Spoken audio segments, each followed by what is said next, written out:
the state of Ohio than he ever could have anticipated just a week or so ago in Illinois as to whether to go forward with a primary election. We decided in Illinois to do it, and it wasn't easy at all, and they decided in Ohio to postpone their primary election. The point I'm getting to is the conduct and timing of elections relates directly to COVID-19, whether there are enough people who will be able to vote, enough people to be able to serve as judges in the polling places. So I don't know if that's being debated in the other room, but we should bring that issue up because we want to make sure that in this democracy, the most fundamental element of free and democratic election is going to occur. I encourage all of my friends, family, to vote by mail, vote early. We can do it in our states. Some states you can't. I hope we can find a mechanism to guarantee that elections really do reflect the sentiment of the American populace.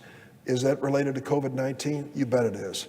It is basic. And whether it's included in this bill or in a later bill, I don't think that we should ignore it. Finally, let me say a word about the president's press conference last evening. I watched it. And I watched it because the news reports leading up to it raised the question as to whether the president was going to change America's strategy when it comes to dealing with this coronavirus. The current strategy, of course, is social distance, to make sure that you're isolating yourself as much as possible, and when in the presence of others, you don't stand too close. Those are the fundamentals, and wash your hands over and over again. I mean, we hear those recommendations, and I think they're sound. But now there's a suggestion from the president that we may take a different course. I don't know what he will finally decide, but I want to stand with the public health experts, Dr. Fauci and others, who believe that the best way to slow the growth of this infection rate in our country is by using some form of social distance and isolation of individuals and families. It is a great personal sacrifice and burden for many families to go through this, I know. But if at the end of the day we can reduce the number of people who suffer or die from this virus, it is worth the sacrifice as far as I am concerned. Presidents in times of national crisis are expected to be credible, with clarity and consistency. I hope the president will remember that as he makes his decision on policy. Don't follow somebody talking on cable TV and their recommendations. Follow the experts in public health who've dedicated their lives to saving the lives of others, even though it may not be politically popular to continue with this current social distancing. It is an approach which I believe has been proven in many other countries around the world to work successfully. The notion that we're doing damage to our economy, of course, it is being hurt. The number of unemployment claims may reach historic and record-breaking highs. But the fact is, if we don't deal with the underlying cause of our economic chaos, and that is this virus, and deal with it effectively, sadly, we're going to see the economic situation of this country deteriorate even more in the future. I'm going to close my bottom line with this. We believe that the first two measures passed related to COVID-19 were done in a timely and bipartisan way. And they've been done in an effort to make sure the American people know that we can overcome our political differences and actually come together on a bipartisan basis to serve this nation as we were sworn to do. There have been differences along the way, and this bill that we're currently considering is one of such magnitude that we've never seen anything like it in the history of Congress in terms of just the dollar amounts that are being debated now. We want to make certain that we do everything in good faith that we can to have a good negotiation, a bipartisan negotiation involving the House, the Senate, and the White House in the hopes that we can get this done and come up with a truly bipartisan package. The original bill, as I mentioned in 4 or 5 particulars, was lacking from our point of view. I'm happy to report that in most of these, we've made progress since the early decision not to move forward with the McConnell bill. But there is more work to do, and I think it's naive to believe that this is the last piece of legislation that'll be needed. We don't know where America will stand in 30, 60, or 90 days, but whatever it takes, we need to come together as a nation, put aside political differences, agree on a strategy that serves the best interests of families across our country, red and blue states alike, and do it here in Washington as well. Engaging the House of Representatives in the earliest stages of these negotiations just makes common sense. Whatever we agree to here has to head over to the House of Representatives for approval as well. And so let's involve the Speaker, involve the Republican leader in the House, the four corners that Senator Schumer asked for at the earliest stage of this conversation. That, to me, is the best way to achieve it. And for those who see an empty chamber and wonder if work is being done, as I mentioned earlier, just across the hallway, Senator Schumer, who may come to the floor in a moment to give us an update, Senator Schumer has been negotiating around the clock with the White House and with Senator McConnell to come up with a better bipartisan package to move forward from this point. I'm going to close now. Just one point I would like to make, and that is many of my colleagues are now joining Senator Portman and me in co-sponsoring what we've called the remote voting amendment in the Senate rules. It is complex because it's the first of its kind, where we are discussing using modern technology to meet our constitutional responsibilities and obligations. The reason, of course, is obvious. We shouldn't be gathering on the floor in groups. We've been warned by the Center for Disease Control not to do that, and yet we do it because we have very few alternatives. So I'm hoping that we can work with the parliamentarian and with the officers of the Senate to come up with something that is bipartisan, makes sense, and protects the integrity of voting on the floor of the United States Senate. We need to do our jobs even in times of national crisis, whether it's a public health crisis or a threat of terrorism. Let us devise a way, let's work hard on it, that both the Senate and I hope the House can agree respects the rules and traditions of the Senate, but gives us options that make more sense in this time of special peril. Madam President, I yield the floor.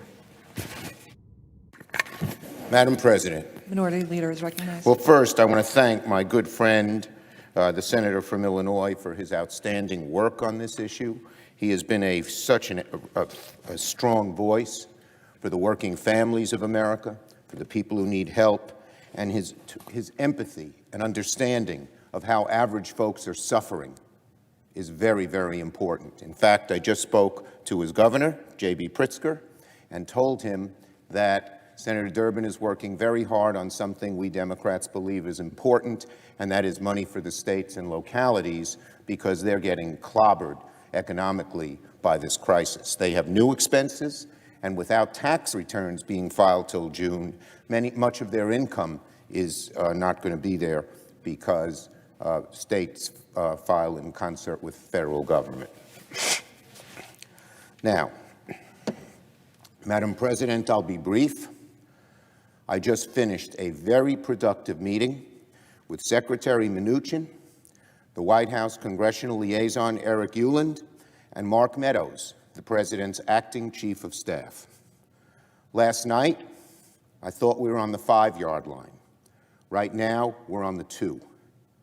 As I also said last night, at this point, of the few outstanding issues, I don't see any that can't be overcome within the next few hours. Here are the things that we have been fighting for, we Senate Democrats. First, a Marshall Plan for our medical system, our hospitals, our nursing homes, our community health centers. Our whole healthcare system desperately needed dollars. They need them fast, and they need them in a very large amount. Hospital beds have to expand. Expanding capacity is not easy. The need for ventilators, for PPEs, for the workers, for masks, even things as simple as swabs are not always available. And we in New York City and New York State, but around the country, hospitals are going to be overwhelmed. Our big hospitals, our medium-sized hospitals, and our small hospitals, and the small and rural hospitals actually face the risk of closing if we don't help them.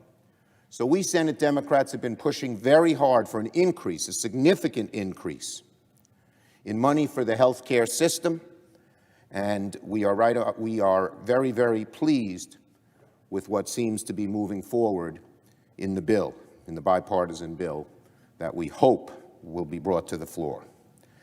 Second, workers first. The title of our Democratic plan has been Workers First. We believe we have to put working people, families, average Americans ahead of anybody else. They're losing their jobs through no fault of their own.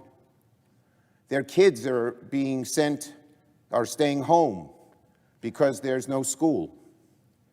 There are so many problems that are befalling average people. And so we wanted to put them first. That's been our number one goal, along with the Marshall Plan for hospitals. And this bill, as it comes forward, as it's now at least being agreed upon, has a lot of that. It has unemployment insurance on steroids.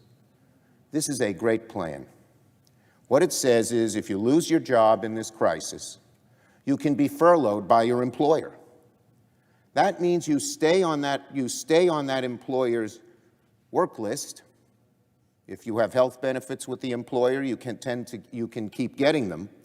But, and most importantly, the federal government will pay your salary, your full salary, for now 4 months. We had asked for 4 months, and 4 months looks like what we're going to get when we come to this agreement.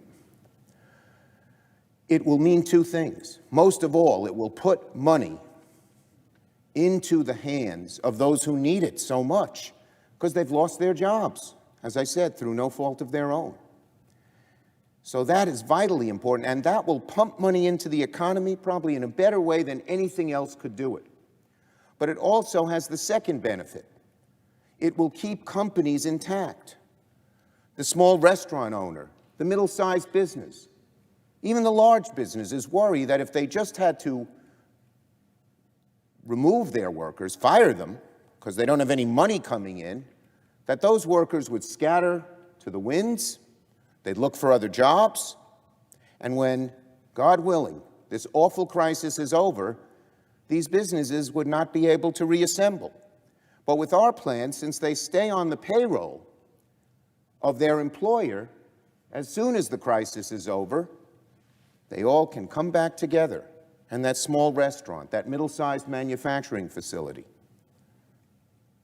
the service business, will be able to reassemble quickly, and we can get the economy going again. That's another thing we've been fighting for. We've been fighting very hard for any bailout fund, money to industries that have trouble, have real oversight and transparency. That's vitally important. We cannot have a situation where when a company is getting money from the Treasury, Federal Reserve, that we don't know about it. And we've been pushing hard that any contract that the federal government makes with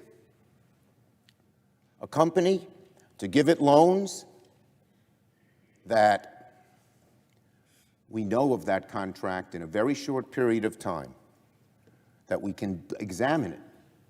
We in the Senate, those in the House, the press, and the American public will see if these things are on the level, because we all know there was a load of dissatisfaction with TARP. In addition, we're fighting for oversight, a new inspector general to be able to look into these contracts. We would like very much, and believe we should have, a congressional oversight board as well. And we're fighting for transparency, oversight, disclosure when the federal government gives corporations money. We're also wanting to make sure that workers are put first in these situations. So when there are direct federal grants and direct federal loans to these companies, they either have incentive or mandate to keep their employees and their benefits. And we're making very good progress in that direction as well. Small business. We all ache for these small business owners, probably second to the people who have illness in their families. We ache for these folks. We know, my father was a small businessman. He had a little exterminating business, never very successful. He would pace the floor Sunday nights at 2 a.m. because he hated going to work. So I know what people go through. You put your blood, sweat, and tears into your small business, and all of a sudden it looks like it's blown away. Well, there's a very fine proposal, bipartisan, on small business that I believe will be in this package as well. So there are lots of good things here. We all know that not everyone is going to want every provision. We all know that there are many things that so many of us want are left out. But we all know that we must do these things. We are not looking for things that are extraneous to this crisis. And I don't believe that they are in this package. We are looking at things that deal directly with this crisis. And that's what we have proposed here as Democrats in the Senate. Whether it be workers first, helping our medical system, providing oversight and transparency in the boards, helping small business. Those are all directly related to the crisis. We need them soon. We need them desperately. In the last few days, we have made huge progress in achieving these goals. And again, I hope, I pray, that we can come together very quickly and pass in large numbers a bipartisan bill that will help the American people who so badly, badly, badly need our help. I yield the floor.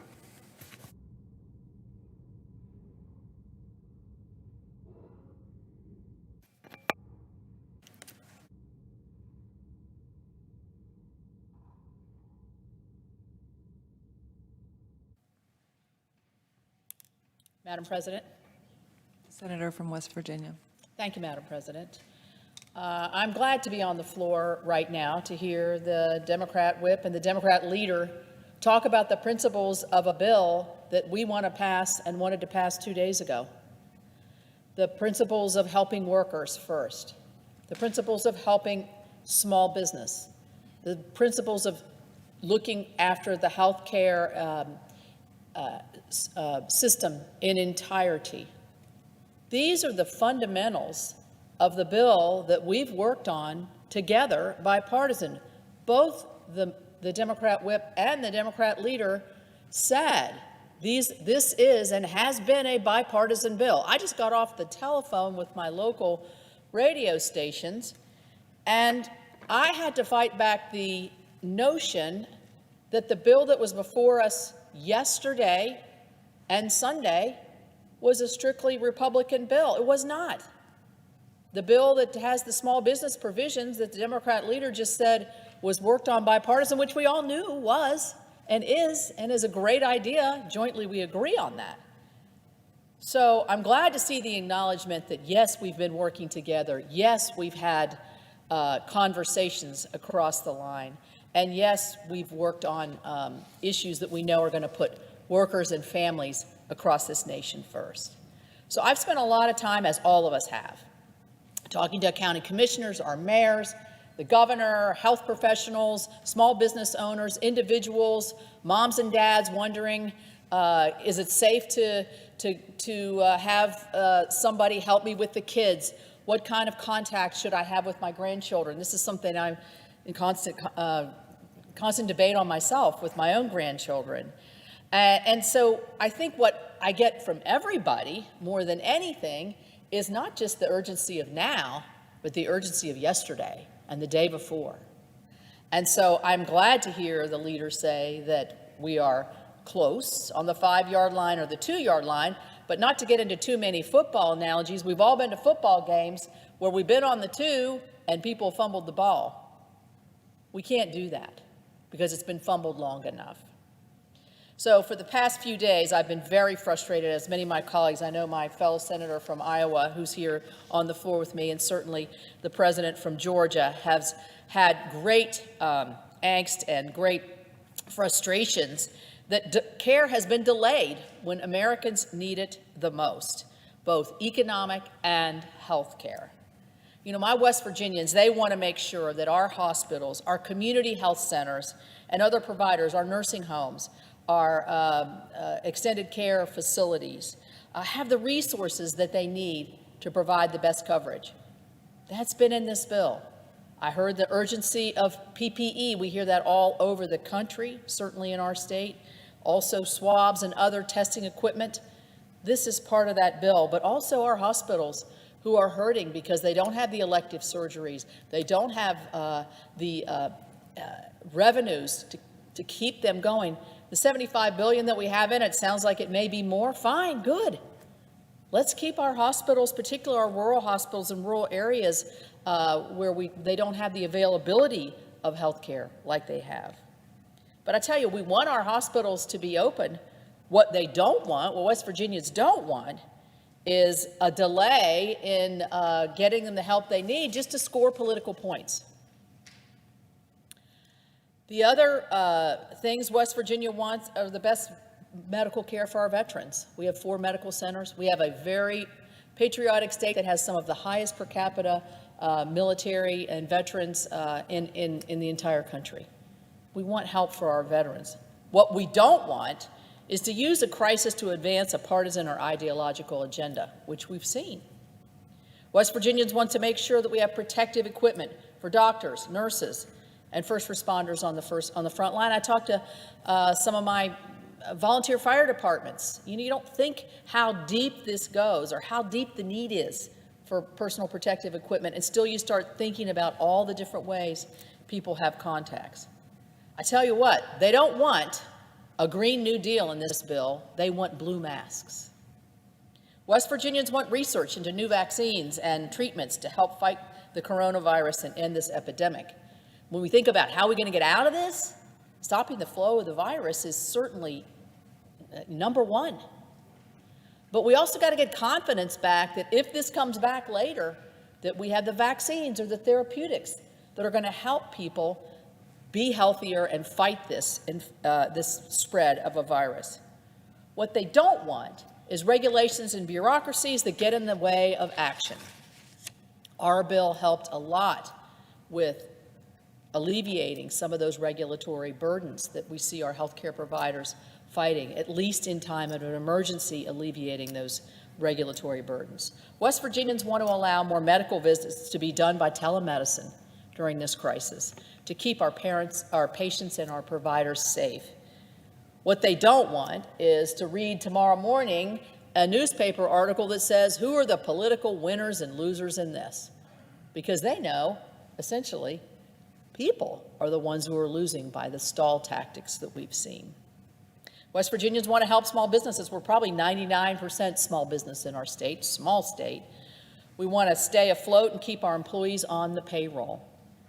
What we don't want is for others to not realize the urgency that small business is feeling. The urgency, I said not the urgency of now, the urgency of yesterday. Think of all of the folks. We just had a shelter in place put in place in our state. Think of all the impacts this has across our state and the state of Iowa and others. West Virginians want a financial boost to our families during this uncertain time. This is in the bill. I heard the leader talk about it like it was a new concept. It's been there. It's been in the bill. They don't want us to leave our communities without the tools they need to confront this crisis. West Virginians, we always really band together. We really do everywhere. But I have a particular pride, I think, in my state to be able to neighbors helping neighbors, to assist workers who have been laid off as a result of the emergency by extending unemployment benefits. Again, it's in there. It's been in there. They don't want for us to fail to show compassion for our fellow citizens during an emergency. West Virginians want to keep educating our students. We have a particular issue here with our education because we don't have a broadband. That's a subject for a different day. I know part of that is in this bill, but if anybody joins with me in this fight, which many of us have, the urgency of yesterday is here on the delivery of broadband services into rural America. What we don't want is a federal takeover of our election system that requires same-day registration and places Washington bureaucrats in charge of our local officials. West Virginia has a primary on May 12th. I'm working with the Secretary of State and the governor to make sure that our state formulates how we can get as many people voting by mail as possible within the parameters of the way we want to conduct our elections. We don't need a one-size-fits-all here. We need to keep the states in charge. West Virginians want to stabilize our economy and do everything possible to avoid a long-lasting economic recession. What we don't want is to enact Speaker Pelosi's Christmas list that includes new regulations on carbon emissions, wind solar tax credits, corporate board diversity reports, and a cap and trade program for our airlines. Mr. President, we have a bill before us. We've had it before us for several days. And it's appropriately called the CARES Act because it takes care of a lot of the priorities and issues that we've been talking about, that we hear about in our teletown halls or talking to our neighbors and talking to our constituents. The urgency of not now, yesterday. We face a great public health threat, and we face a severe threat to our economy. You know, I'm a total optimist about everything. My glass is always half full, and I know we're going to get through this, and I know we're going to survive it, and I know we're going to be better for it because we're going to learn lessons, but it sure is tough when you're in it. And even for a full-blown optimistic person, I admit to myself and to you right today, I've had some pretty low points during this whole thing, where I've wondered, where are we going? The last thing we need is the political debate that we've had over the last 2 days over programs and the parameters that were just laid out by the Democrat leader that were in the bill, have been in the bill. So we must come together, bipartisan. All of us work. I work with the senator from Delaware we're on EPW together. He was born in West Virginia, so he can't get too far away from me. And we work together a lot across party lines. This is an example, and I think we're seeing that now. I think that what the leaders comment see that we're making great progress here. So I'm encouraged that the deal is almost this close, and that today might be the day that we'll join together, and then we'll stop delaying care. Because today is the day. Yesterday could have been the day, but today's the day, because I'm an optimist and I'm always looking forward.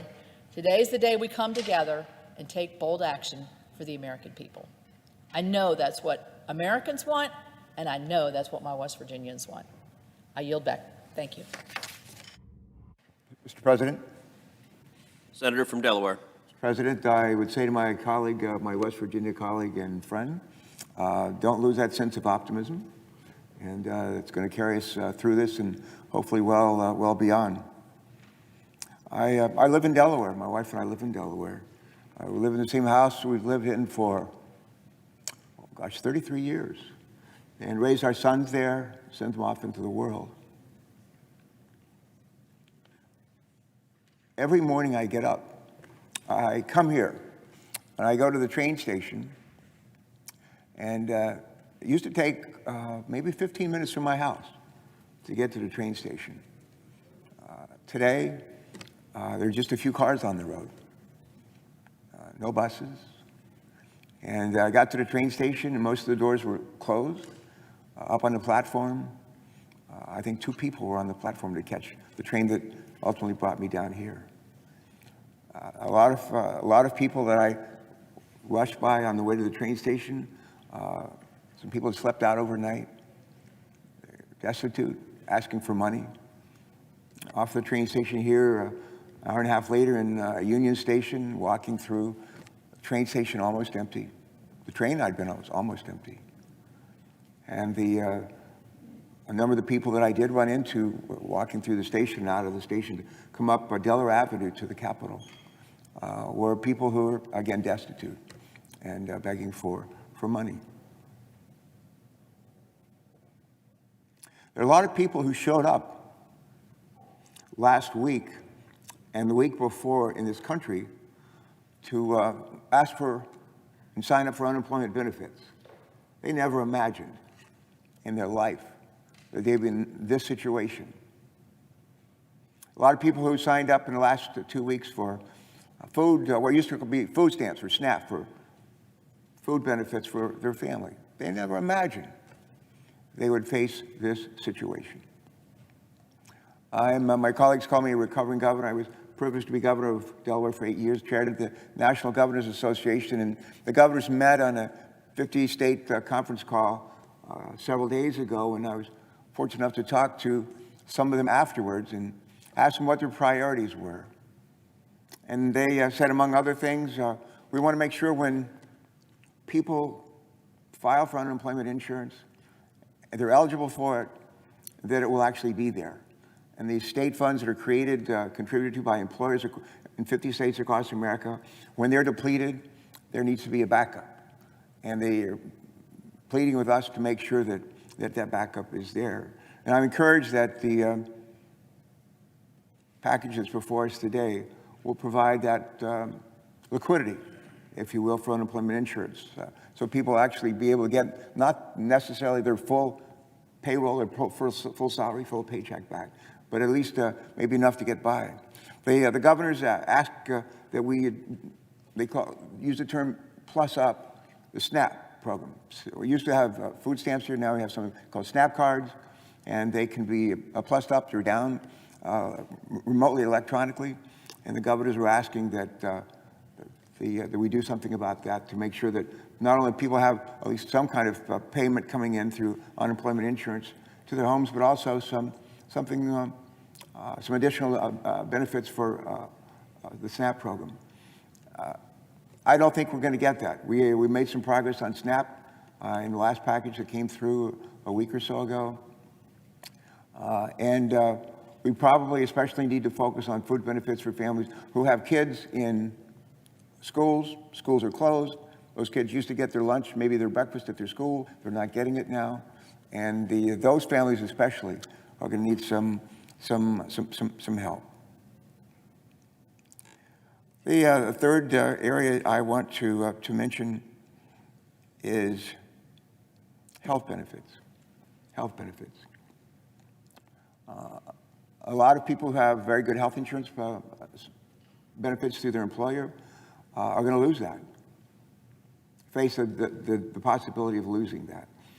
And there's going to be people, millions of people across the country, who are going to sign up for Medicaid who never thought they would be in a position to have to do that. And the governors are asking that we do a little bit more to help make sure that Medicaid, which is partly funded by the federal government, partly by the state, that there are sufficient dollars to meet the demand for health care through Medicaid that certainly would not have been imagined a month or so ago.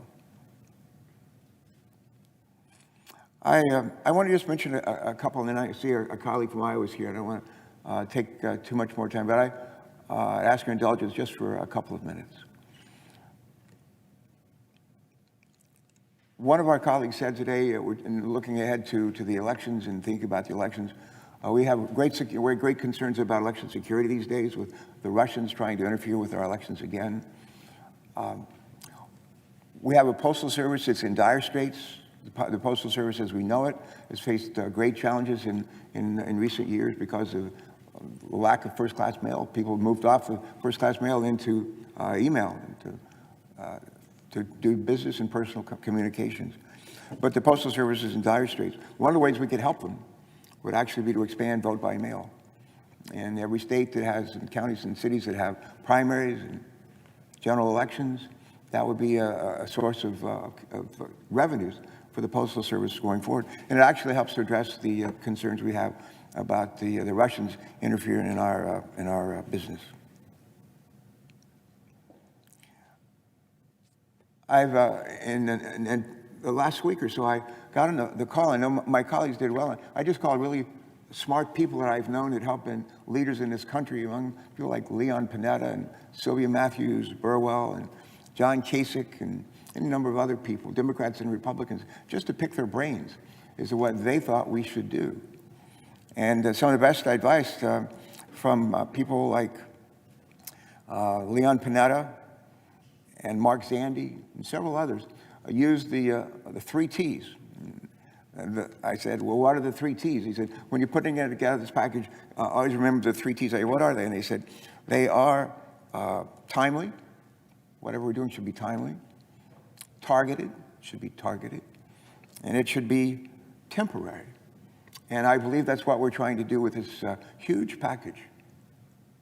Enormous package. I never imagined we'd be dealing with one bill of this size and magnitude. Timely, targeted, temporary. We've added one to that.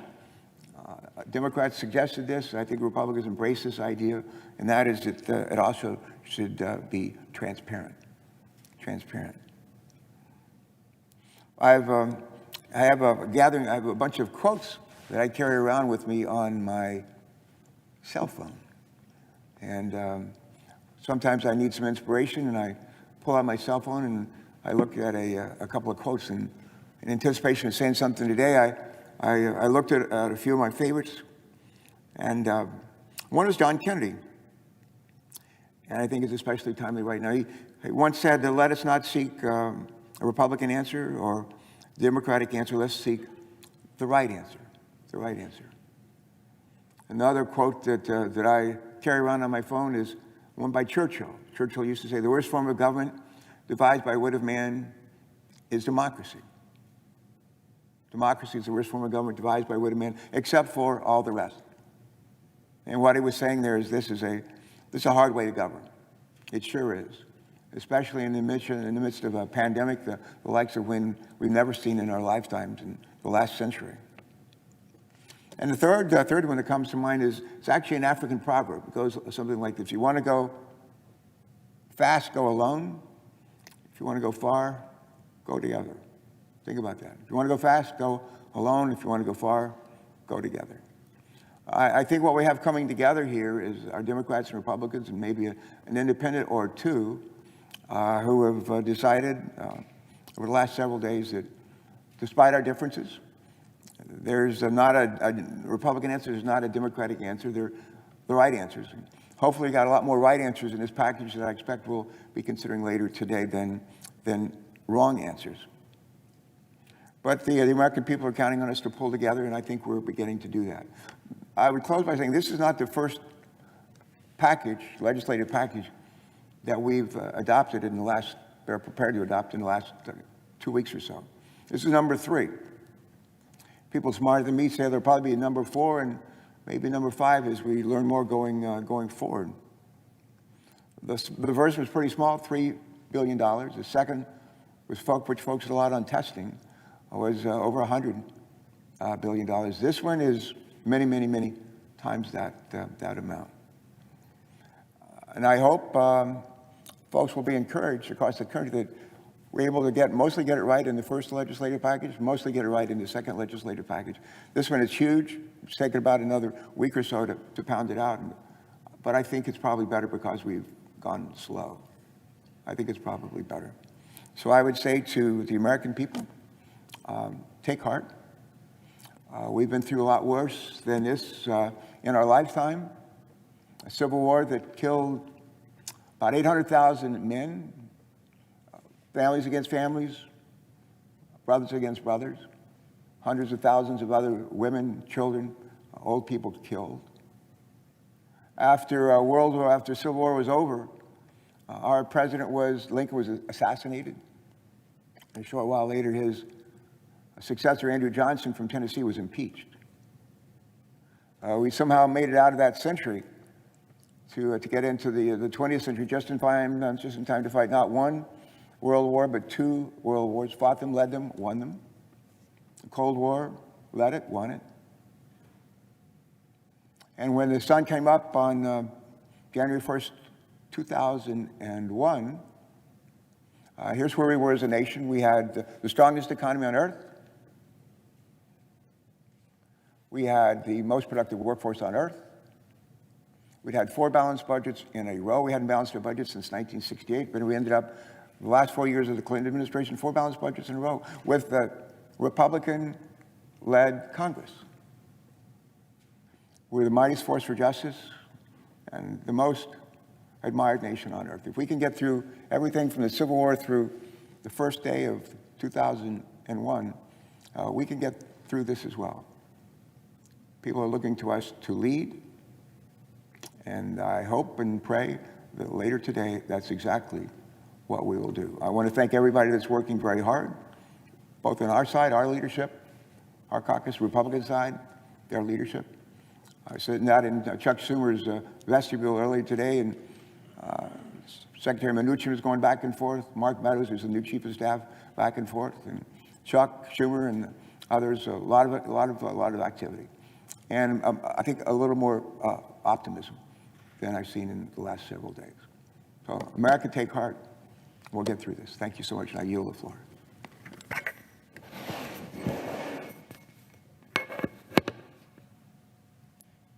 Mr. President. The senator from Iowa. Thank you, Mr. President. We have a clear objective right now, which is to get additional immediate relief into the hands of the American worker and to do it fast.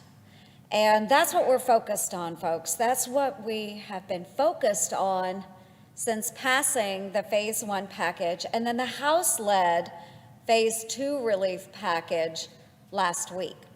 The Phase 2 bill, it was not perfect, but I was happy to support it because it was the right thing to do. It was the support that Iowans needed. And since President Trump signed that package last Wednesday, nearly a week ago, I've continued to hear from Iowans, those in our hospital industry, those in the restaurant industry, agriculture, trucking, retail, childcare, biofuels. I've heard from all of them, one-on-one conversations about the need for additional and immediate relief. Relief for the young families in Iowa right now who are feeling very anxious about how they are going to make that end-of-the-month rent payment come April 1st. Relief for the nurse, like my cousin, and the doctors who are fretting about going into work because they don't have the personal protective equipment they need to prevent them from getting and spreading the coronavirus. And relief for the small business owner who so badly wants to be able to keep her employees on the payroll so that when we get through this pandemic, and folks, we will get through this pandemic, she can get her business up and running, and so she can keep sending her employees those paychecks. We have a lot of those small business owners all across our main streets and all around our squares in Iowa. I also think about the seniors across my home state of Iowa who are probably worried about access to the medical services and the care that they might need during these very challenging times. Or the middle-aged couple that's been looking at the market and seeing those markets spiraling down every single day and wondering, what does that mean for our future and for our retirement plans? Folks, the American people are hurting right now. They're very anxious. And now, more than ever, they're looking to us. Iowans and, of course, all Americans need to know that we have their back and that their livelihoods are our top priority. And what we've seen over the past several days is a very sad attempt by folks across the aisle to stall and exploit this crisis as an opportunity to jam through their political wish list. And folks, we can have those policy debates. We can have those another day. But with each passing minute we waste, more lives are at risk, more jobs are lost, and more communities are turned upside down. We're not going to play games anymore in the United States Senate. The American people have made it quite clear. They need relief, and they need it now. This Phase 3 relief package is not and will not be a Christmas tree bill. In fact, folks, it's been the product of hours and hours of bipartisan negotiations from 5 different groups. Those working groups who have worked late into the night and over the weekend to come up with a good bill for the American people. This bill is squarely focused on getting immediate relief to millions of hardworking Americans across our great United States. Now, just a while ago, the Democratic leader was on the floor and he was touting a number of these provisions And as my colleague from West Virginia pointed out, those provisions that the leader is touting, they have been in this package. These are not new provisions. These are not new provisions, folks. We should have and we could have advanced this bill days ago. This bipartisan Phase 3 package includes billions of dollars for our nation's healthcare workers and our healthcare system as a whole. And this has been a big priority of mine, something I've heard from time and time again from Iowa's hospitals and healthcare professionals, and something I've called on Congress to respond to. Billions of dollars for additional personal protective equipment and other materials. Healthcare workers are depending on us to help increase the supply of the PPE they need so that they can continue to battle the spread of the coronavirus and care for their patients, some of whom are our most vulnerable. Billions of dollars for small businesses across our states to be able to keep employees on the payroll and pay their bills. Again, a huge priority for Iowa. And as, again, my colleague from West Virginia, she stated that about 99% of her businesses in West Virginia are small businesses. That's true in Iowa as well, with 99% of our businesses being small business. Billions of dollars to provide direct financial assistance to individual Americans to ensure access to testing and a future coronavirus vaccine, to make sure it's covered at no cost to the individual. Dollars going to expanded telehealth and to increase care for our veterans, and also to provide unemployment insurance and to defer student loans. So folks, the list goes on and on and on. This bipartisan Phase 3 relief package is focused on the American worker and our American family. So again, many of these provisions have been in the bill since the beginning. These are not new provisions. We need to stop these stall tactics. And it's not time for long, drawn-out policy debates on the floor of the Senate. Folks, now is the time for action. It is time for Congress to step up, put aside our partisan wants, and show up for the people of our states. Mr. President, I am an eternal optimist, and I have hope that we will be able to come together and reassure the American people that they are our top priority. Each and every one of us in this body have an obligation to the men and the women who elected us to do our jobs.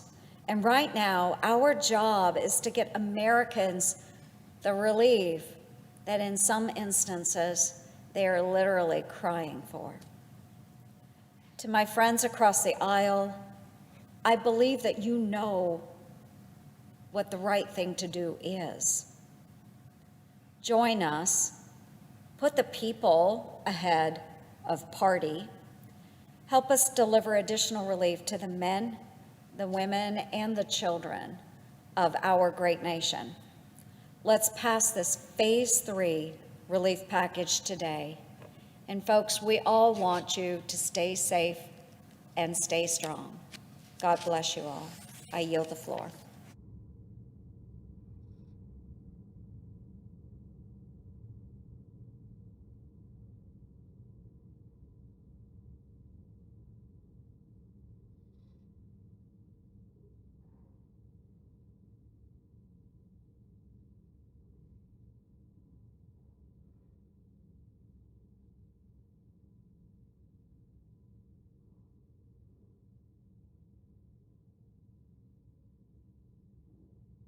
Mr. President. The senator from Texas. Mr. President, every day that passes, the number of COVID-19 or coronavirus cases continues to tick up, and up. A report by the World Health Organization last week noted that while it took more than 3 months to reach 100,000 cases worldwide, it took only 12 days to hit another 100,000. It doubled in 12 days. And now we know it took less than a week to add the next 100,000. Now, some of this is because of increased access to testing, something we knew we were not ramped up to do. And more people are getting tested. That's good news. Those who have the virus can be isolated and treated if necessary. Those who don't have the peace of mind knowing that they do not carry the disease and they can, by virtue of good personal hygiene and social distancing, they can remain healthy. But if we're going to have any success at slowing the trajectory of this virus and minimizing the economic harm, the time to act is now. The eyes of the nation are upon us. They want to know if partisanship can be set aside in the face of a pandemic. Mr. President, they want to know, is partisanship and indulgence we cannot afford? So if you're trying to figure out the answer, let me recap what's happened in the Senate recently. For weeks, our Democratic colleagues have agreed that this is indeed a crisis, that we need to act promptly, and that we need to shed our partisanship because our country can't wait. I agree. Our country is in dire need, and this is no time for politics as usual. Indeed, this has always been our custom.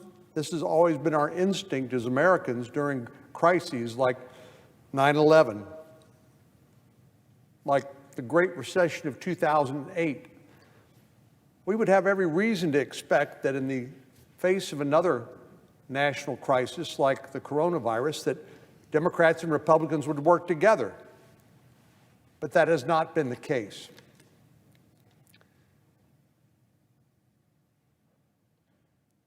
We now need Republicans and Democrats to come together as we have in the past to deliver on our shared priorities to support our country during this unprecedented time. There is, in fact, broad bipartisan agreement about the result. We need to get relief directly from Washington to the American people as soon as possible. That we need to provide small businesses with help so they can survive this storm. And once the virus is defeated, that they are still around to provide jobs to people they have now had to furlough or lay off. There seems to be broad bipartisan agreement. We need a freeze on student loan payments to provide peace of mind to tens of millions of borrowers, and that employees who've been impacted by the virus should get support now, and they should have jobs to come back to later. Over the weekend, it seemed like we were making good progress. There had been negotiating between the parties, compromising, and as of Sunday morning, it looked like we were just about there. Then, the Speaker of the House and the Minority Leader of the Senate decided the crisis should not be wasted. They claimed all of a sudden that the deal was not good enough, even though they themselves helped to write it. The Speaker in particular played a unique role in blowing this up. After sending the House home for a week-long vacation, she flew back into town at the 11th hour and laid waste to countless hours of bipartisan work. So when the time came for a routine procedural vote in the Senate that would start the process of considering legislation and would have provided us even more time to debate it, Democrats on a party line, led by the Democratic leader, killed it, dead in its tracks. You know, it's hard to think of an appropriate metaphor during a time like this. But when our nation is on fire, Democrats decided to shoot the tires on the fire truck that was going to put out the fire. In doing so, they fell in lockstep, in spite of the fact many of them had helped negotiate the bill, and they flushed every ounce of progress we'd made over the weekend down the drain. Less than 24 hours later, we held another routine procedural vote.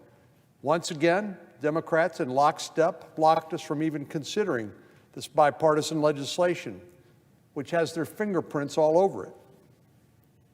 They claim they're still not happy with the text, or weren't at the time anyway, but that claim clearly doesn't hold water. We've continued to hear update after update with Senator Schumer saying a deal is close, a deal is close. But with each hour, let alone day that passes, the number of corona cases is rising. The number of people dead of this virus is rising.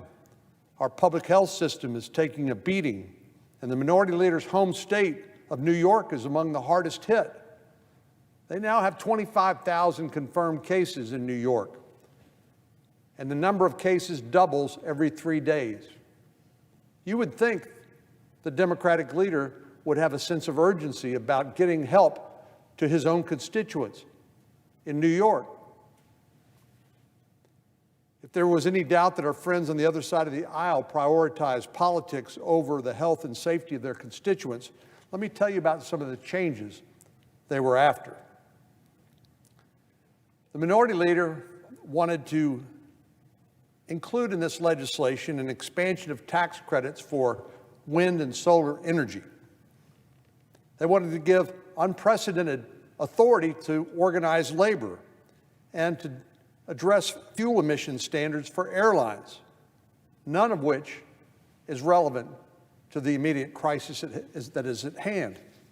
And while these are normal topics that we would debate and vote on during normal times, they're not the sort of thing that ought to occupy 1 minute of our time during this crisis.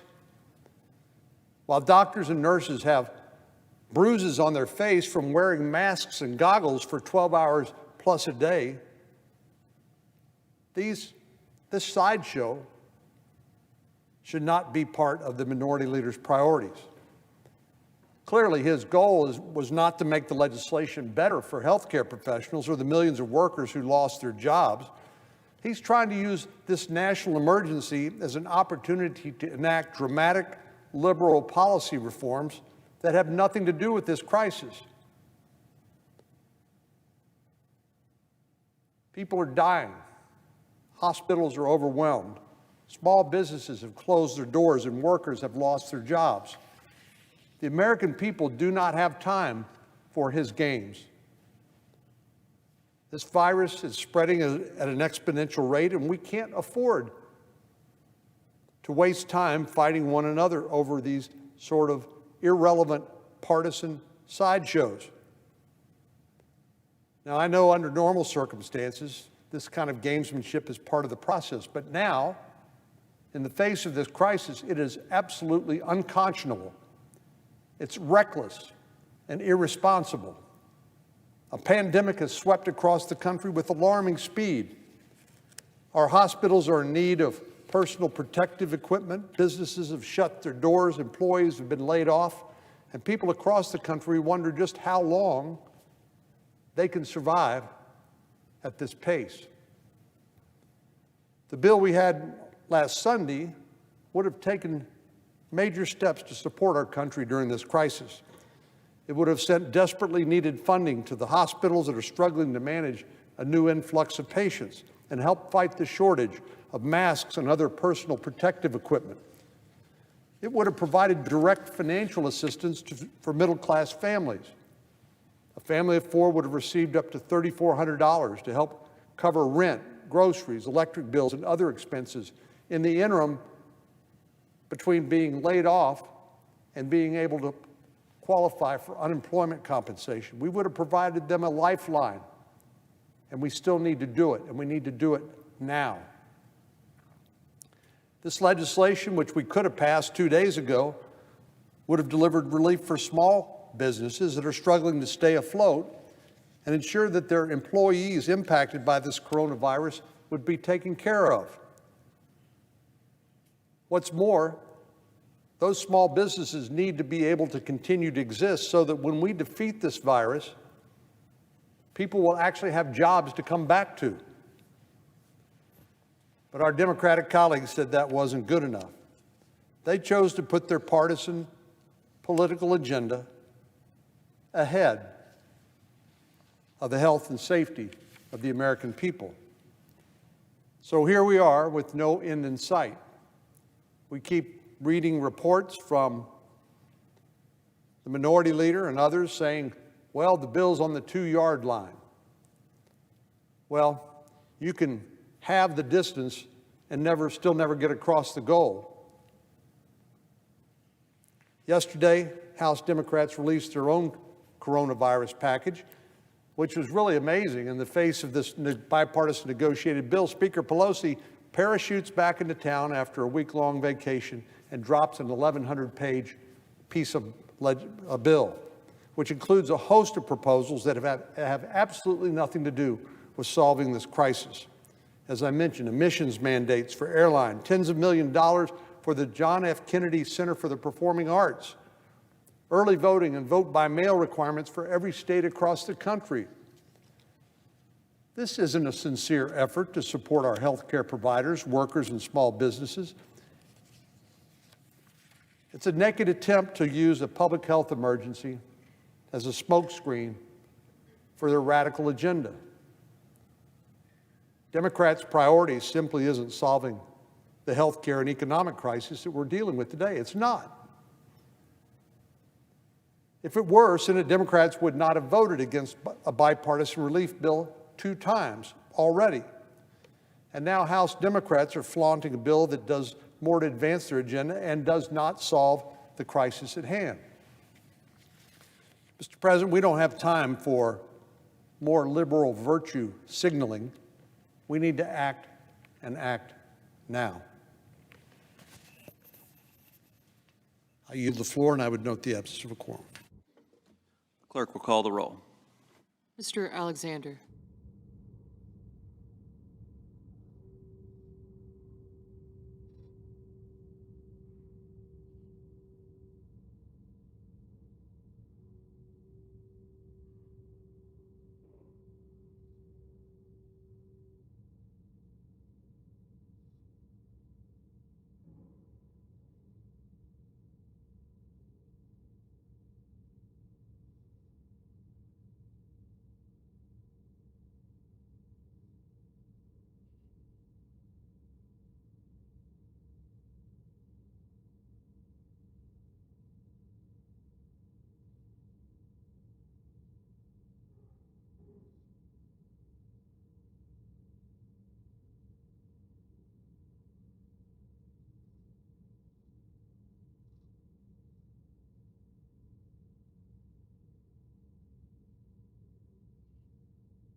Mr. President.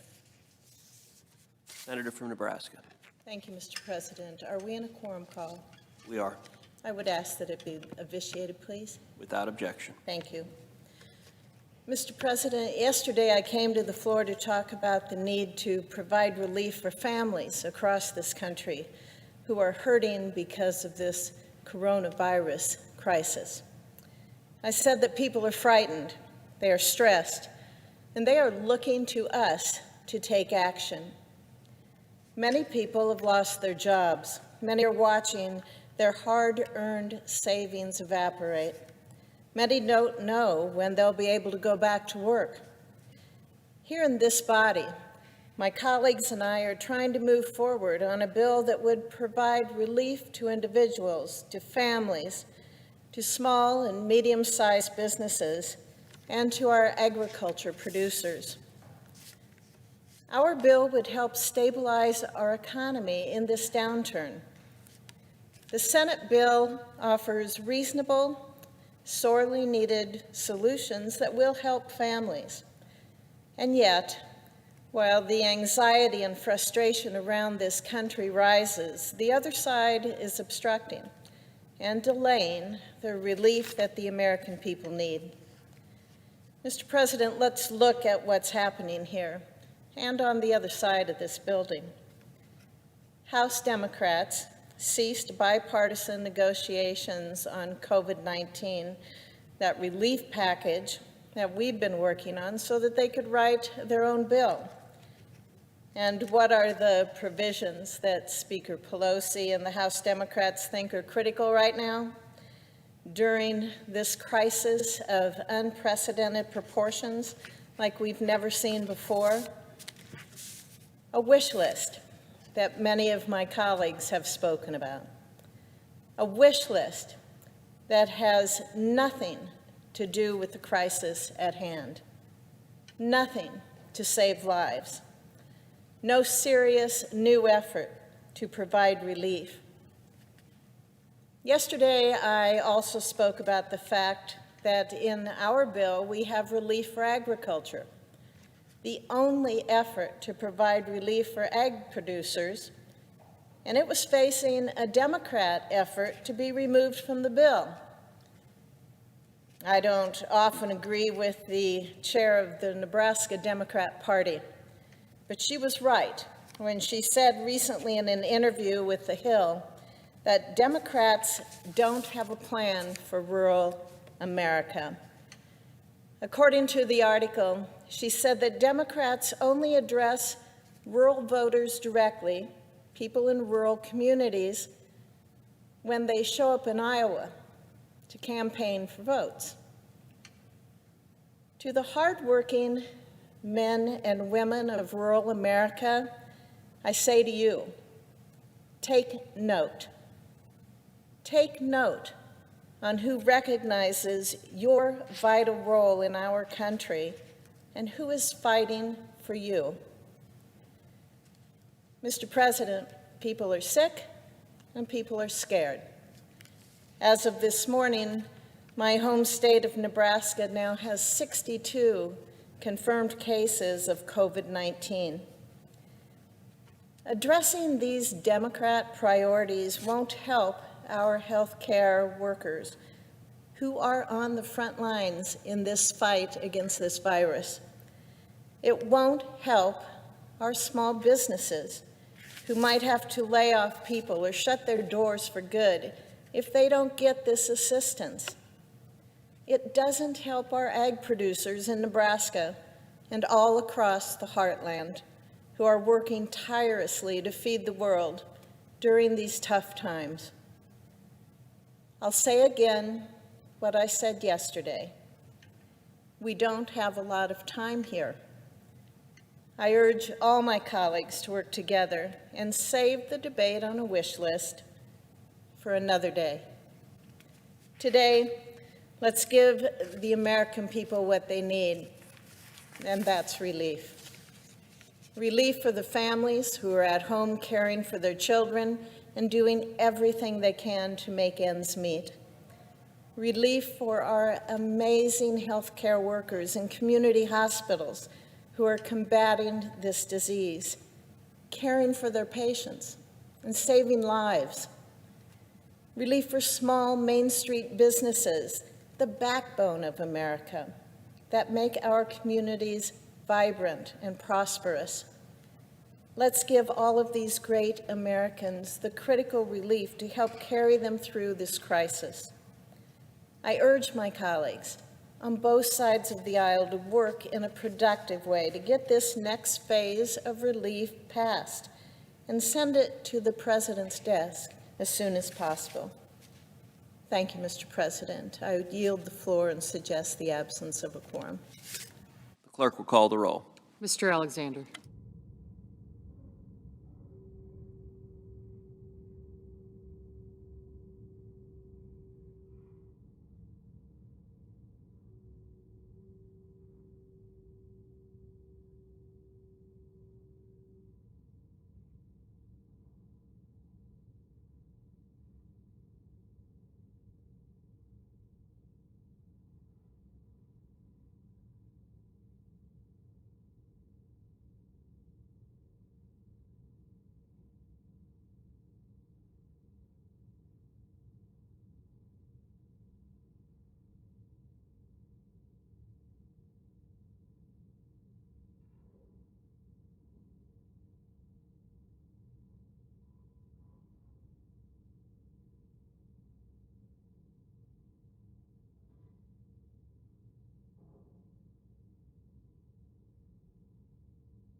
Mr. President. Senator from Arkansas.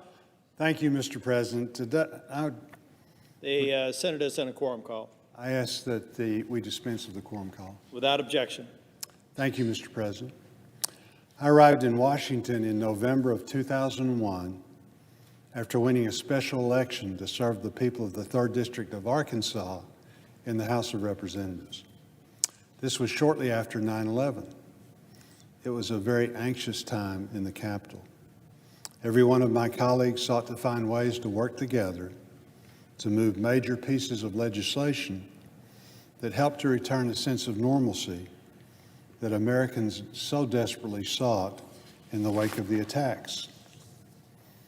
Given all that is at stake right now, for the life of me, I have not been able to understand why we have been struggling to do the same now.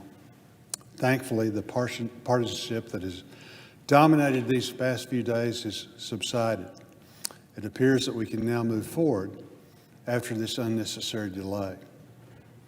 This is vital, as we simply can't afford to wait. Many small businesses in Arkansas, large cities and small towns alike are being forced to close during this crisis, both to protect public health, to protect their families, and because of a shrinking customer base, as customers are urged to stay home to reduce the spread of the disease. The unexpected closure for small business owners, through no fault of their own, may prevent many of them from reopening by the time that this is behind us. Those employed at these operations will be among the hardest hit financially by this crisis. Entire industries that are so vital to our nation's economic well-being have been crushed by the pandemic. The markets have taken a huge hit from the crisis, putting the retirement security of millions of Americans in jeopardy. And it's certainly expected that our healthcare sector, strained to capacity right now by the coronavirus pandemic, will face substantial challenges moving forward. Congress's initial responses in the wake of the crisis were promising. We came together to pass a comprehensive package to dramatically increase efforts to prevent the spread of the disease, treat Americans diagnosed with COVID-19, and support research to find a vaccine. President Trump signed this bipartisan, bicameral emergency supplemental appropriations package that provided a surge in funding throughout the government, almost $8 billion, to meet the growing challenge that we face. It promotes a government-wide approach, channeling the collective energy, knowledge, and talents of federal and state, local public health officials and healthcare professionals to mitigate the spread of the coronavirus and treat those who have been affected. After that, the House passed a bipartisan relief bill, the Families First Coronavirus Response Act, that includes paid emergency leave for workers, widespread coronavirus testing at no additional cost to patients, and enhanced food security initiatives. Last week, my colleagues in this chamber worked together to approve the Families First Coronavirus Response Act, and the President signed it into law. This was the first step in our efforts to provide economic relief. We called it Phase 2. There are several aspects of that bill that the Senate would like to have changed. But for the sake of urgency and building bipartisan momentum, we passed the bill without a single amendment. We put our differences aside and did what we believed was in the best interest of the American people. Republicans and Democrats alike agree that much more is needed to be done to help individual Americans negatively affected by this crisis and stave off a massive economic disaster. That's what this bill does. Phase 1 provided immediate funding to address the public health crisis.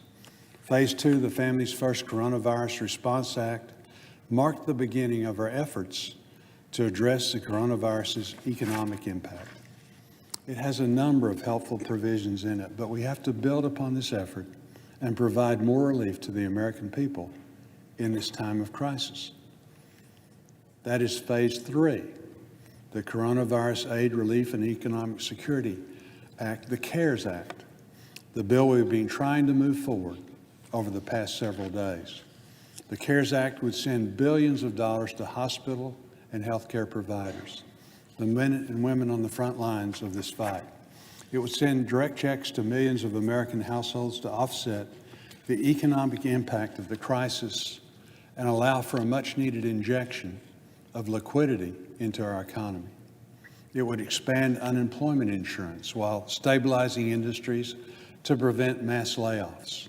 And it would provide dramatic relief to the livelihood of our economy, our small businesses, which have taken a massive hit as a result of this unprecedented public health crisis. We have to create a path to economic recovery. We've told Americans they can't go to work, businesses are unable to operate, and as a result of these measures, individuals are not getting a paycheck. We need to be helping them through this crisis by providing cash payouts, expanding unemployment benefits, and by ensuring that there will be jobs for Americans to return to when this is all over. This is not a stimulus plan, it's an existence plan. We have to pass this bill. Americans have lost faith in many of their institutions. This is a defining moment. We have a chance to restore some of the confidence that has been lost by putting the needs of the nation over the wishes of the political class. Americans are looking forward to Washington for leadership right now. This is a true test. Let's pass this bill and show that we can rise up to the massive challenge before our nation. And with that, Mr. President, I suggest the absence of a quorum. Clerk will call the roll. Mr. Alexander.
Mr. President. The senator from South Carolina. Thank you, Mr. President. I initiate the quorum call. Without objection. Thank you, Mr. President. Mr. President, today I rise to speak about the fact that for the past 2 weeks, especially the last 2 weeks, they have been incredibly difficult times for South Carolinians and for Americans throughout the country. As we always do, our American family has shown resilience, and so many are working to lift up those in need. I think about the folks who are going through drive-thrus and leaving tips. I've heard stories throughout South Carolina, and I'm sure it's true throughout America, of folks paying for groceries for the single moms and for those in need behind them. I've heard of restaurants in South Carolina from the Halls food chain who are providing meals for single parents as well as for the homeless. There are so many positive stories coming out today and yesterday about the will of the American family to pull together during these incredibly unprecedented and challenging times. We have also learned a lot about social distancing and how to keep our restaurants open when folks are not allowed to go in. Schools have had to close down and shift to only online learning environments, taxing both parents, as I understand, and teachers. Many workers have been furloughed or laid off. I can't tell you, Mr. President, I'm sure it's true in North Carolina, but it is certainly true in South Carolina, that so many of our restaurant owners, I've been on the calls with hundreds of them, talking about shuttering their entire operations. Last Thursday and last Friday saw one restaurant with several different locations, I think it was 6 locations, laid off 900 employees, all going to the unemployment line. Another restaurant chain, small 6 or 7 locations, another 1,000 employees.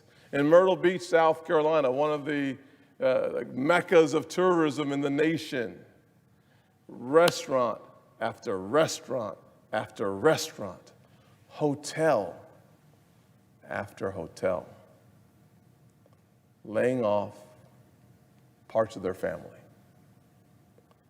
Workers who have become family members over a decade or 2 of working at the same place, serving amazing people, today without work, today without the paycheck that gives them the glue, not only to keep their families together, but to keep their finances together. Mr. President, small businesses are scrambling. I've run 3 different small businesses.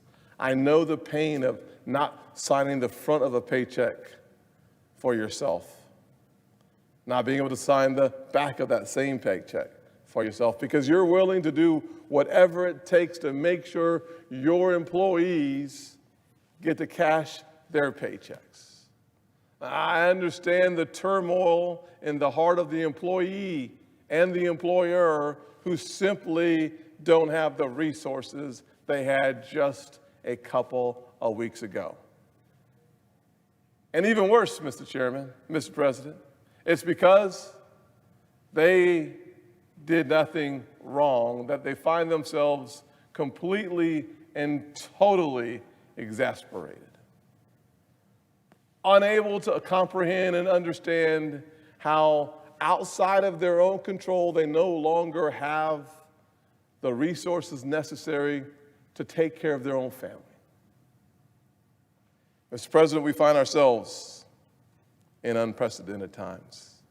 But in these times, I'm reminded of the entire group of heroes that show up every single day. And typically, we're only talking about the law enforcement community and first responders. But today, we have to add to the list of American heroes those folks who are clerks in grocery stores, filling the shelves over and over again. We have to add to that list, Mr.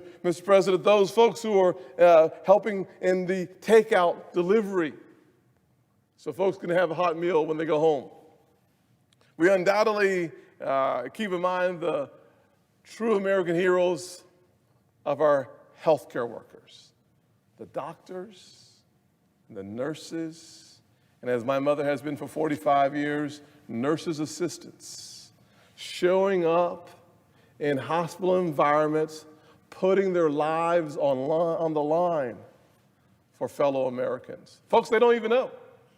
They do so because it's not just their job. It's not just their duty. It's their call. It's their mission. And Mr. President, we are blessed to live in a nation, where everyday people understand what it seems that we do not in this chamber. That is what makes the last 3 days so incredibly frustrating. On Saturday, Mr. President, it looked like this was all about over. We were so close to a deal. So close that Senator Schumer himself said on TV he was very pleased with the negotiations, and he spoke about how bipartisan the negotiations were. And then the Speaker of the House returned to town. And the tide of bipartisanship seemed to be coming to an end. We were making real progress, and the bill text was even released for absolutely no reason. The Speaker's passion for partisan hogwash started causing the type of delays that doesn't simply cripple our economy, but it imperils our healthcare response to people who are infected by the coronavirus. It imperils our response to the healthcare workers who are providing the response. It compromises our ability to respond with the PPE, or said differently, the material and the equipment and the uniforms necessary to protect the healthcare worker. I honestly cannot believe we are still here not having already passed legislation that would make such a big difference in the lives of so many. Instead, we had to waste time explaining to the Speaker and to some of our friends on the other side that airline fuel emissions is not important in this legislation. We can debate that at another time. If you want the airline industry to be carbon neutral by 2025, let's have that debate. But let's not have it when people are desperately searching for help. We may need to debate the importance of same-day registration and early voting, but let's not hold up $1 trillion+ from the hands of people who can't take care of their family because of the strong desire to use this crisis to achieve partisan ends. We all should be interested in diversity, but let's not hold up assistance from families because some folks, like the Speaker, want to use this legislation as a way to bring diversity to boards. Listen, that is not the place for this debate. This conversation should be a conversation about our healthcare workers, about those infected, about those impacted, not about partisan political games. Imagine that. Wasting time on 1,119 pages of the Speaker's political priorities. Thankfully, the American people are smarter and more resilient than those folks in Congress. The American people may be concerned. They may feel the sense of uncertainty about how long, weeks or months, that this will play out. But they know what we need. Immediate help for workers, for small businesses, and for healthcare professionals. That is why in this legislation, we fund hospitals.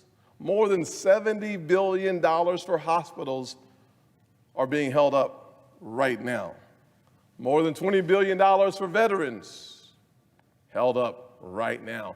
Tens of billions of dollars for vaccines, billions of dollars for the CDC, billions of dollars for FEMA, billions of dollars in block grants for the states, billions of dollars, tens of billions of dollars of emergency assistance for public transportation so you can get there.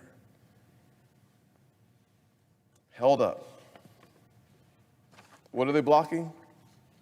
Well, they're blocking hundreds of billions of dollars in unemployment relief.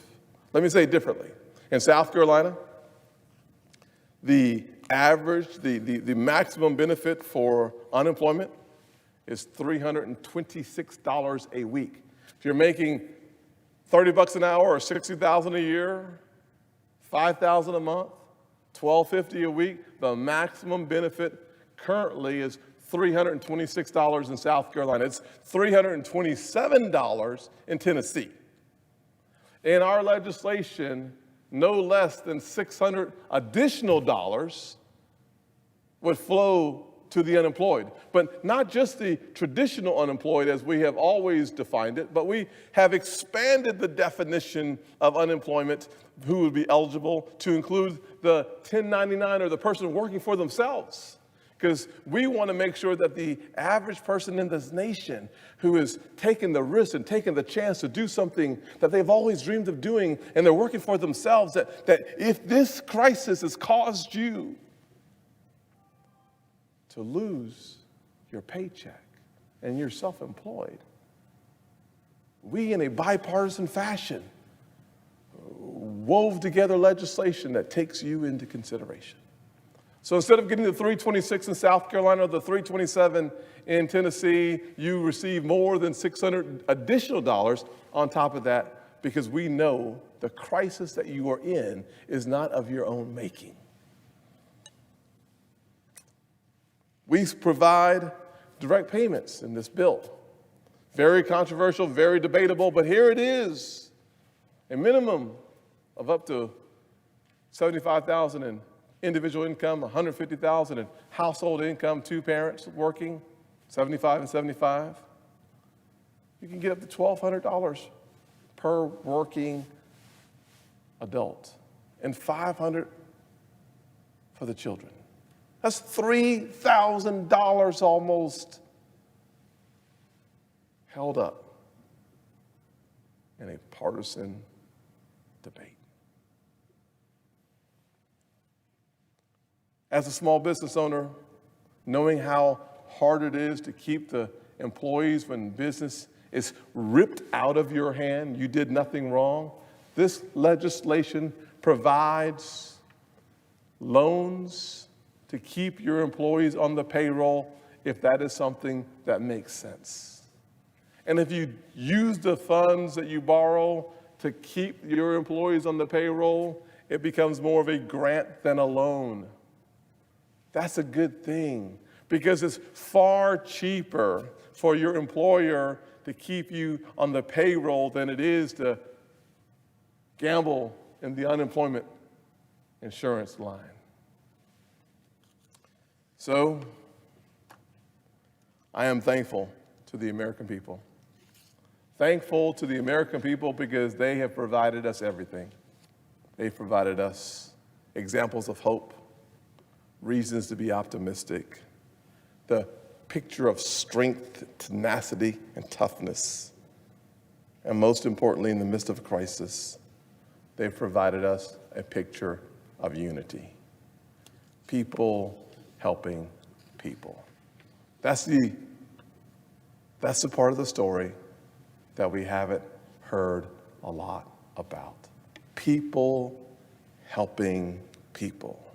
So as this charade finally comes to a close, hopefully by the time we go to sleep tonight, I want to tell my folks back home in South Carolina and the doctors in Washington State, the nurses in New York City, and the restaurant owner in Myrtle Beach, one thing. Thank you. Thank you for showing us all what it means to be an American, especially during unprecedented times. Thank you for reminding those blinded by politics in Washington what the actual goal really is. I know America will not simply survive. America will, in fact, thrive in the aftermath of this crisis. I know it because I know many, many Americans, and that's what we do. God has blessed the United States of America. Let us be a blessing to each other and get this done. I note the absence of quorum. Clerk will call the roll. Mr. Alexander.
Senator from Ohio.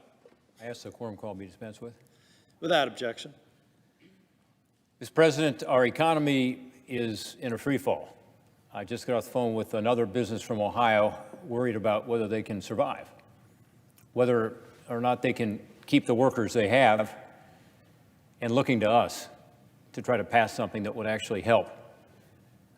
The bill before us does that, and yet here we are. Another day has gone by. More people have lost their jobs. More small businesses have shuttered. The healthcare crisis continues. The coronavirus spreading, and we're not passing legislation that addresses all of those issues. I asked my colleagues on the other side of the aisle, work with us. Let's come up with a bill here today.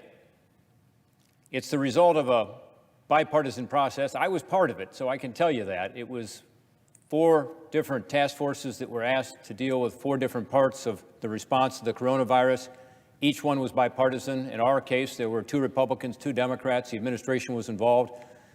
We made concessions. Democrats made concessions. The legislation represents that. There are ideas from both sides in it. And yet here we are.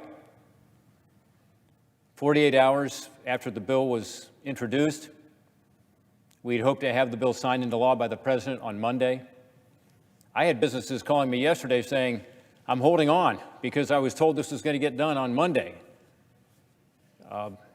So my hope is those meetings that are happening behind those closed doors over there result in something quickly. And the Democrats don't keep trying to add more things to this bill that are extraneous, that don't have to do with the coronavirus. This is not the time to try to get whatever your wish list is on a piece of legislation that's moving. This is not our normal times here, where members try to take advantage of a bill going through by adding something to it. It's also not a time to say, let's spend more on everything. This is unprecedented.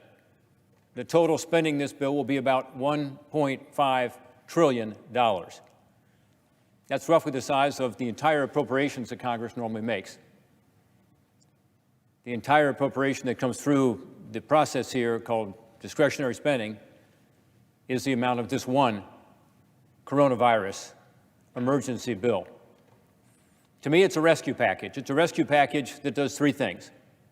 1, it tries to keep the doors open in those small businesses that are watching us so carefully right now to see what's going to happen. Also, as part of keeping the doors open means that you can keep your employees. So goal 1 is keep employees attached to businesses. We should all want that. That's where most people get their health care, get their retirement. That's where we want employees to be as we get over the hump here and begin to control this virus. Then we want to go back to work. We want to get the economy moving again so people can have paychecks. Our economy can grow again. Number 2, we do want to take care of those people who, through no fault of their own, have found themselves out of work. And sadly, in my home state of Ohio and around the country, there are a lot of people in that category. Our unemployment insurance system is overwhelmed right now. This past week, compared to a week ago, we had a 20-fold increase. That's a 2,000% increase in the number of people who were applying for unemployment insurance. Our claims have skyrocketed. It's overwhelmed the system. That's happening all over the country. We want to take care of those people. And 3, this legislation does what is perhaps the most important thing, which is it addresses the problems in our public health care system that have resulted in this response to coronavirus not being as strong as we would like it. Think about more masks and more gowns, protective equipment. Think about the antiviral medication that people can take. Like with flu, you can take Tamiflu. We need the antiviral there to give people some comfort. Think about the fact that we don't have enough tests out there still. Yes, it's improved, and it's improving every day, but we don't have enough tests. People who are asymptomatic ought to be able to get a test. If they're positive, then we ought to be able to trace. That's what they did in South Korea. That's what they did in Japan. That's what they've done in other countries to try to get control of this. So that's all in this legislation. Until we solve the health care part of it, that last part, that third part, we're going to continue to have problems in terms of the economic freefall. We can't spend enough money to stop what's happening in terms of this economic issue unless we deal with the health care part of this. And I think we're starting to make progress. But you know what?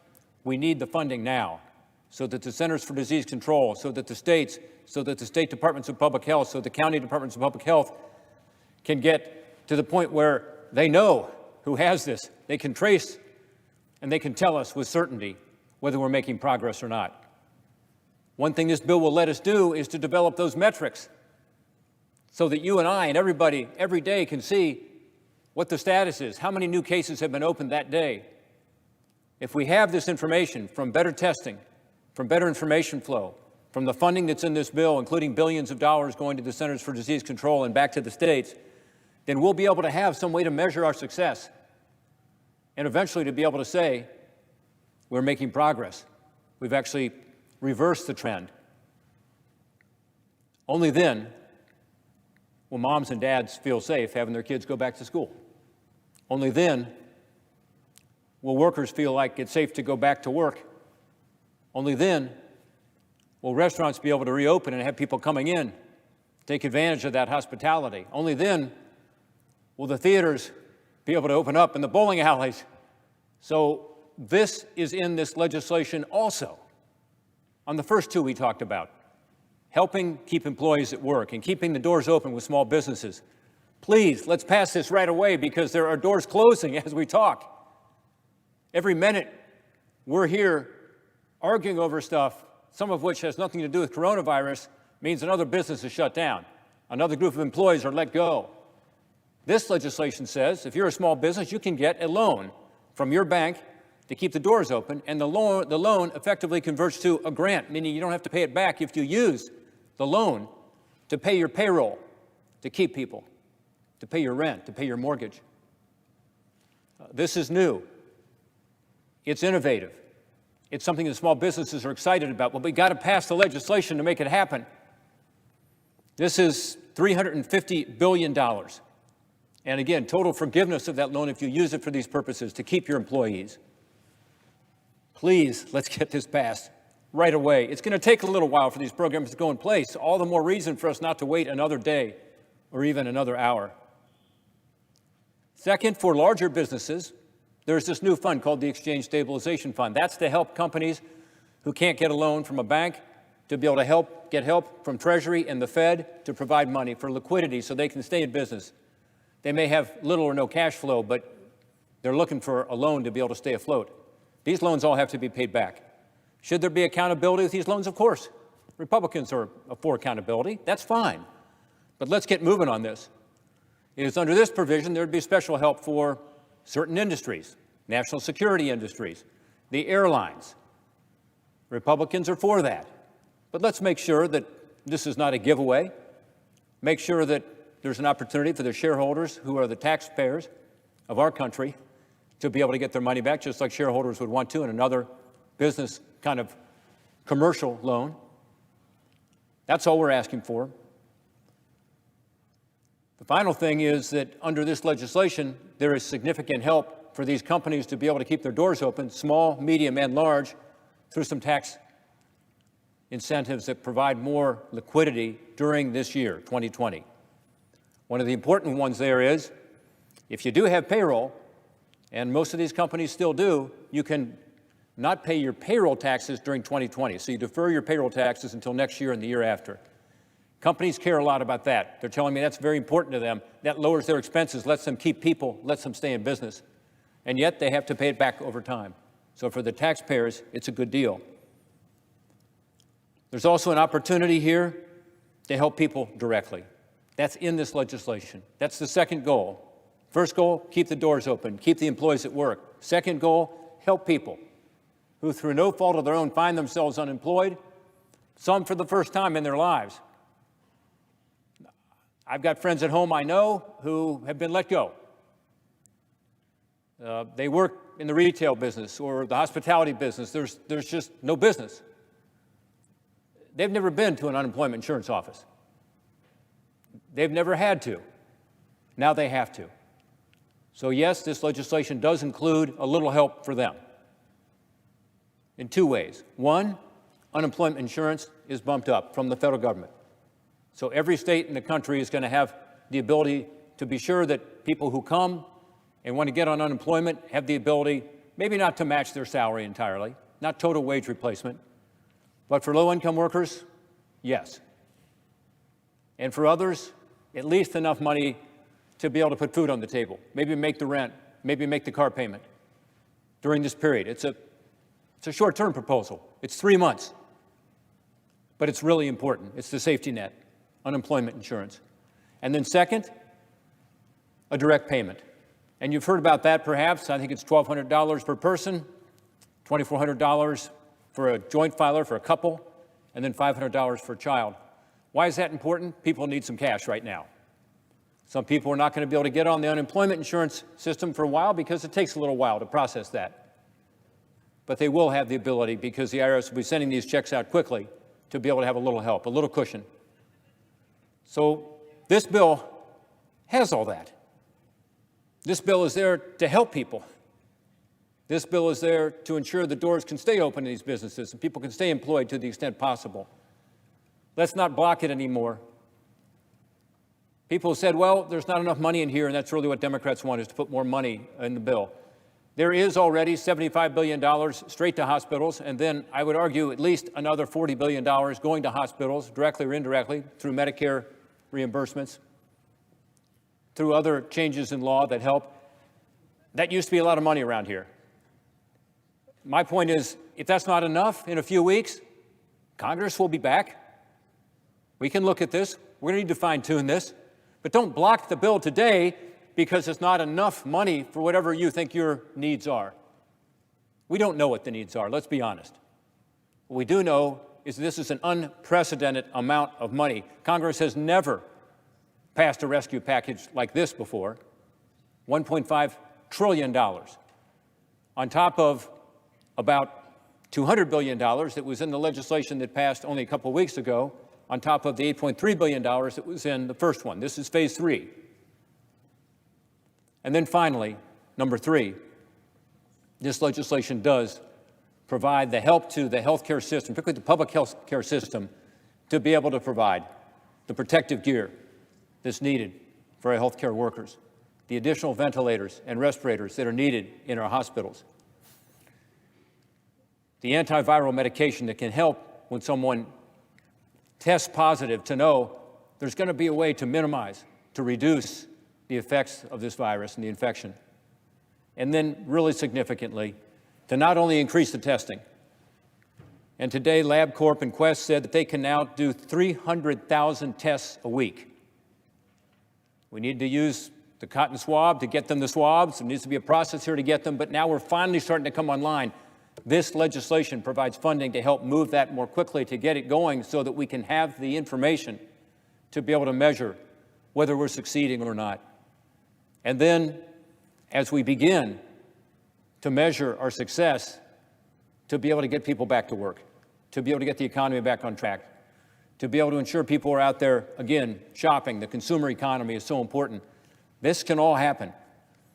But this legislation is critical to make it happen, to provide the rescue, to help people weather this storm, and to ensure that at the other end of this, we come out strong. And we will. We will. But it requires us working together today, right now, to come out from behind these doors, stop the negotiating, to add more here and there, and just say, this is a bipartisan product. Nothing is perfect around here. But if you make perfect the enemy of the good, you're going to hurt more people. More small businesses will shut. More people will be out on their own. And there'll be more and more people who will be infected with this virus who otherwise could have been saved.